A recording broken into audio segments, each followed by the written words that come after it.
Hello everyone, welcome back. This was requested. Egypt versus Israel in the tank battle for Sinai. Greatest tank battles. I just said I thought this was probably like the last great tank battle. I was a bit close. I apologize. So we'll break this down into 4 15-minute or so videos. So let's do it. My name's Dan Snow and I want to tell you about History Hit TV. It's like the Netflix for history. Hundreds of exclusive documentaries and interviews with the world's best historians. We've got an exclusive offer available to fans of Timeline. We have only one alternative: victory.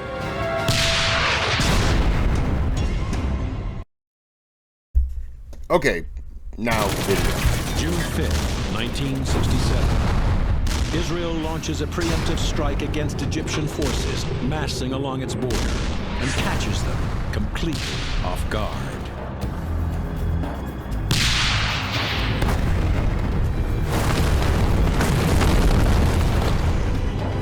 In less than a week, Israeli forces seize the entire Sinai Peninsula, and they dig in, building fortifications all along the Suez Canal. For the Egyptians, it is a humiliating blow. Someone came to my house, take half of it. Can you live with someone in your house, bother you every day and tell you what you're gonna do about it? And this is the day when we decide to do something about it.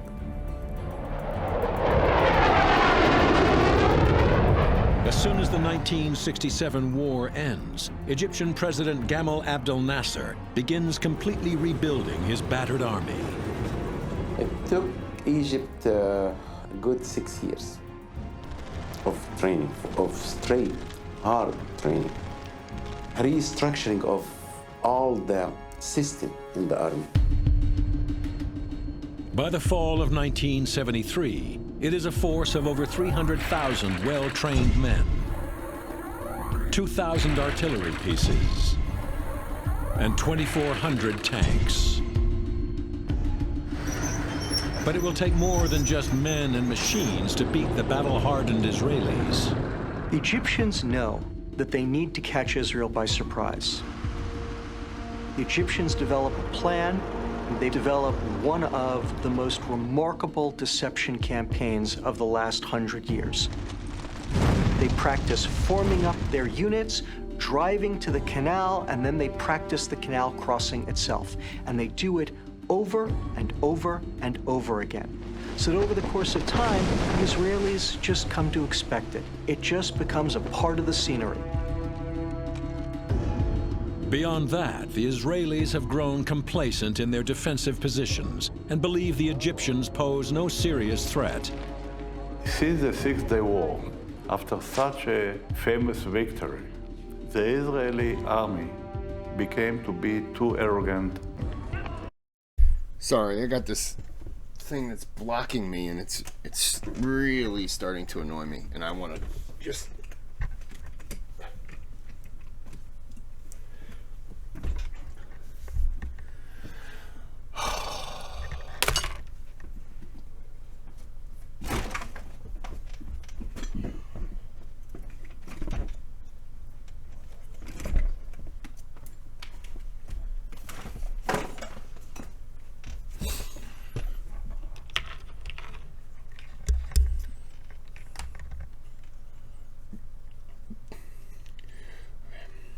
Sorry. The Israeli army became to be too arrogant. They believe something that wasn't true. They believe that the Egyptian doesn't know how to fight, or the Arab doesn't know how to fight, and will never fight successfully.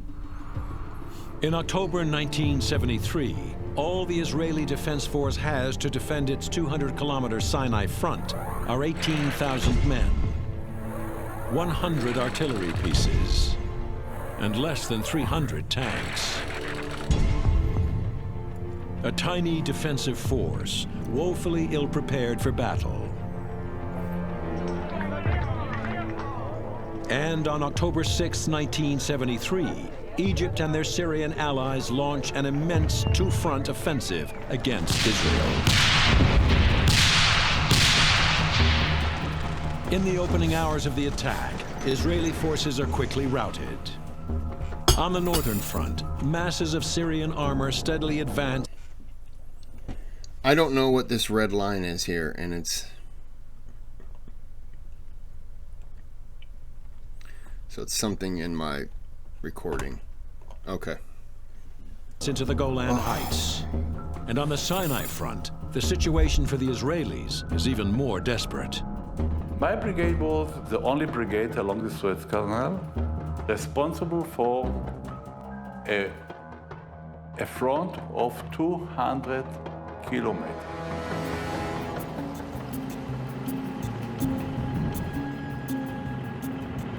Egyptian aircraft were bombing. 2,200 artillery guns were firing ammunition. The feeling was as the desert is moving, like earthquake. I had 88 tanks and 850 Egyptian tanks were crossing the Suez Canal. The tanks bearing down by the hundreds on Reshef and his men are Soviet-designed T-55s.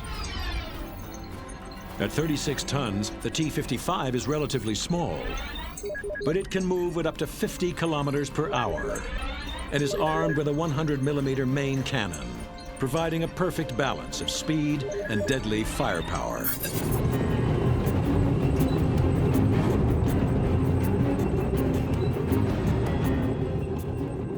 Immediately, we had our first casualties over there.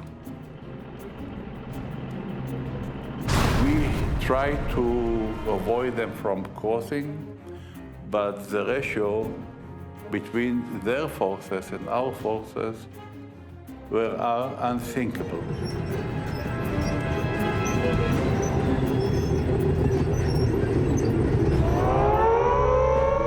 In response, the Israelis send their elite air force to smash the advancing Egyptian invaders. The Israelis, they always depend on their quick and effective airstrike. So the first lesson the Egyptians consider is how to eliminate the Israeli airstrike by surface-to-air missile, by creating what we call the wall, okay, a rocket wall.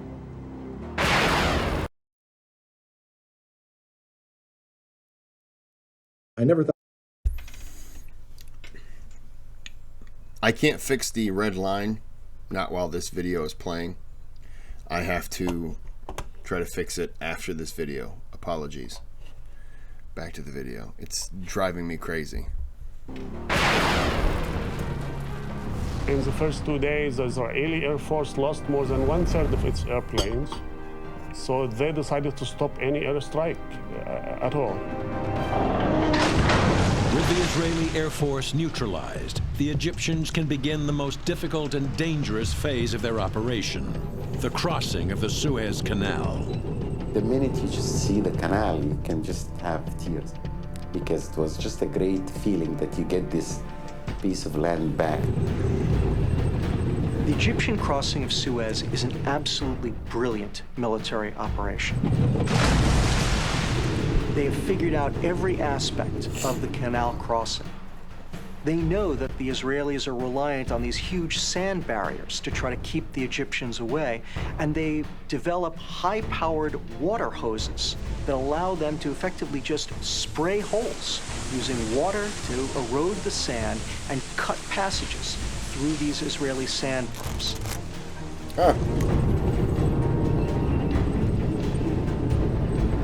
The Egyptian operation has gone like clockwork. And in the first 18 hours of the attack, they send 90,000 men and 850 tanks across the Suez Canal. By the end of the day, the Egyptians have advanced almost 8 kilometers into the Sinai. Now all that stands between the Egyptian invasion force and the Israeli heartland are a couple of hundred tanks, most of which are just arriving on the battlefield as part of the IDF's armored reserves. The Israeli armored reserves in Sinai immediately do what they have been trained, taught, ordered to do: counterattack. This time, they're in for a very rude awakening.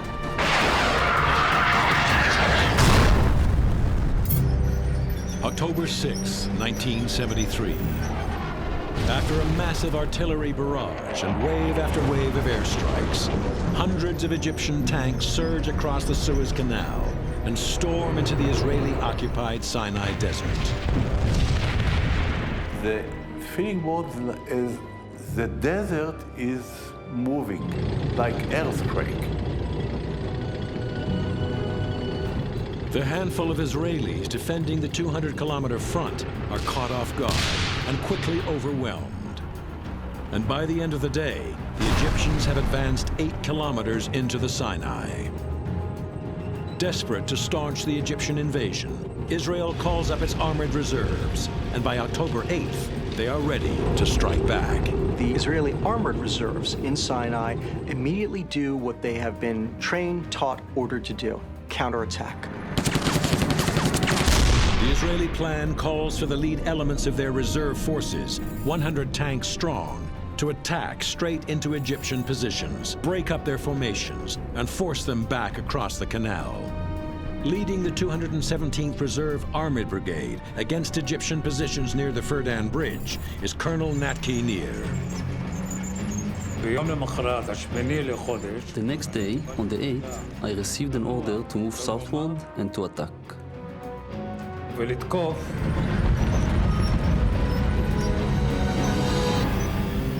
On my left, another tank brigade was supposed to attack. But when I got my orders to attack towards the Firdan, there were no forces on my left.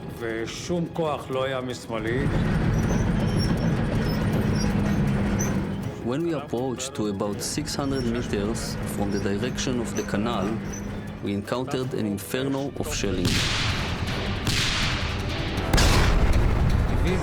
A tank division and an infantry division with tanks were already on our side of the canal.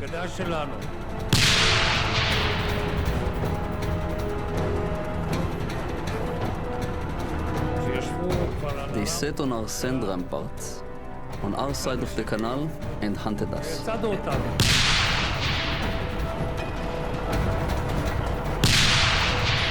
We started the attack without artillery.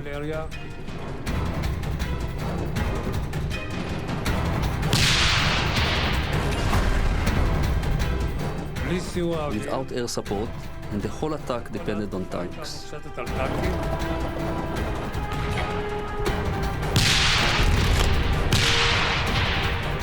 It was the first time we understood that the Egyptians were equipped with thousands of Sager missiles. The AT-3 Sager is a Soviet-designed portable anti-tank guided missile. Fitted with a 2.6-kilogram warhead, the Sager can penetrate 200 millimeters of armor at ranges up to 3 kilometers. But its most deadly feature is a wire guidance system, which allows the operator to steer the missile all the way to the target. The operator has an optical sight, and he concentrates on the target, fires the missile, and using a joystick, literally direct the missile onto the target at distance. It's effective, and it allows... That's crazy weird. I mean, that's so weird. It worked, but yeah, I didn't understand why they had such a limited distance they could fire. 3 kilometers, which, I mean, 1 kilometer is, I think, 3.3 miles. So up to 10, that's a lot of wire. Huh. But it worked. I mean, what do I know? Egyptian Sagar operators to fire volleys of missiles with a fairly good hit rate, so that the small numbers of Israeli tanks that are charging at them wind up suffering heavy casualties, much heavier than they had ever expected. The battalion faced Sorry. Okay. Let's go. All right. There we go. The battalion faced mainly Sagar missiles.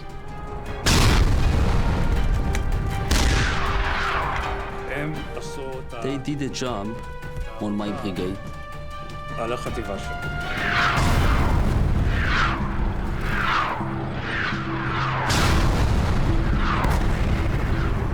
I gave an order to retreat. This is the only time in my life that I gave such an order.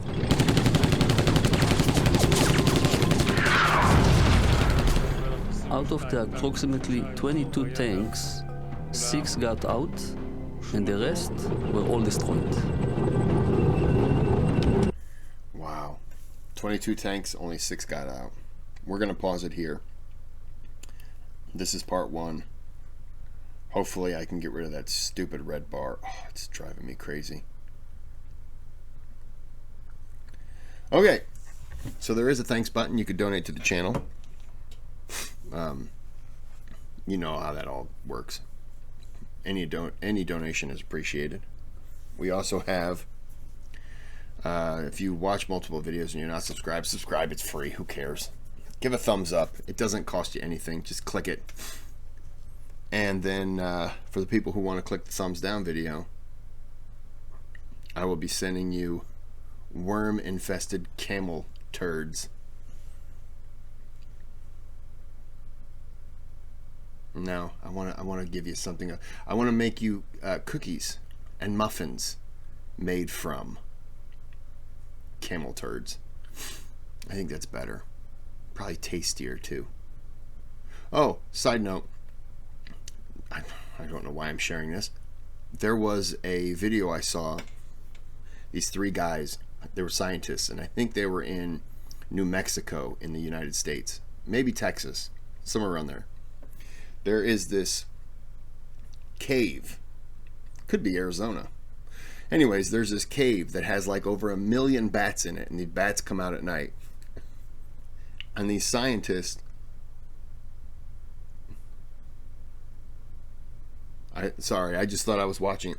So these scientists set up all these cameras, and then they sat there and waited so they could get these bats coming out of the cave, and they thought it'd be really cool. Have a front shot, have an inside the cave shot, because they come out at night, like after at sunset or something.